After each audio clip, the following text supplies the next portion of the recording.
Once you've learned how to make a batter in our cookery school, you can then actually shallow fry fish without all the bother of deep frying.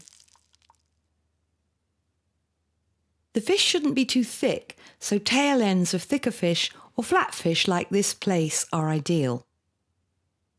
Slice down the middle to divide into two. Trim the ends and just feel for bones and pinch them out if there are any. Lay the fish into a bowl of batter, which is made from just flour, baking powder, chilled water and seasoning.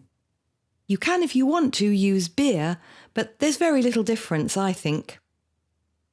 The oil in the frying pan should be just 1 centimetre. Place it on a high heat. Then to check if it's hot enough, do a little test.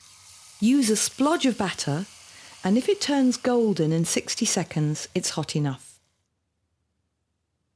Now turn the fish over in the batter again, then lay them skin side up, one after the other, into the hot oil. Reduce the temperature a little now and time them for 3 minutes before turning them over and giving them another 3 to 4 minutes. When the batter is crisp and golden, the fish will be cooked. Then remove them with a fish slice and drain on kitchen paper. Serve sprinkled with flakes of Maldon salt, and the vinegar has to be malt vinegar, no other will do. Don't forget the chunky tartar sauce recipe we learned in Term 2.